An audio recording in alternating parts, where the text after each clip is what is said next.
నేపాల్ అంతర్జాతీయ స్విమ్మింగ్ పోటీల్లో విశాఖ మహిళ బంగారు మెరుపులు. అంతర్జాతీయ వేదికపై విశాఖ కీర్తి పతాకాన్ని ఎగురవేస్తూ తగరపవలసకు చెందిన చింతపల్లి అనితకుమారి స్విమ్మింగ్ పోటీలలో సత్తా చాటారు. నేపాల్లోని పోఖారాలో నిర్వహించిన ఎస్బీకేఎఫ్ ఇంటర్నేషనల్ గేమ్స్ అండ్ స్పోర్ట్స్ పోటీలలో ఆమె ఏకంగా 3 స్వర్ణ పతకాలను సాధించి భారత్ గర్వించేలా చేశారు. హ్యాట్రిక్ స్వర్ణాలతో అగ్రస్థానం. ఈ అంతర్జాతీయ పోటీలలో అనిత కుమారి తన అద్భుత ప్రతిభతో ప్రత్యర్థులను వెనక్కి నెట్టి 3 విభాగాల్లో అగ్రస్థానంలో నిలిచారు.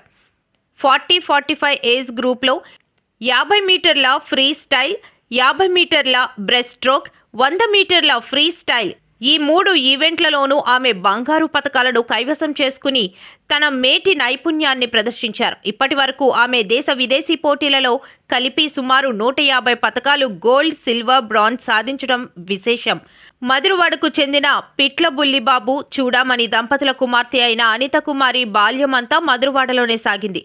ఆమె తండ్రి బుల్లిబాబు మొదటి కోచ్ కాగా కోచ్ సిహెచ్ శ్రీనివాస్ వద్ద శిక్షణ పొందారు. ప్రస్తుతం తగరపు వలసలో నివసిస్తున్న ఆమెకు భర్త రిటైర్డ్ ఆర్మీ హవేల్దార్ చింతపల్లి అప్పలరాజు పూర్తి సహకారం అందిస్తున్నారు. తన అమ్మమ్మ, తాతయ్యలైన వాసం సీతయ్యమ్మ, శివరామయ్యల బాల్యం నుండి ప్రోత్సాహం మరవలేనిదని ఆమె తెలిపారు. కుటుంబ సభ్యుల ప్రోత్సాహంతోనే నేను ఈ స్థాయికి చేరుకున్నాను.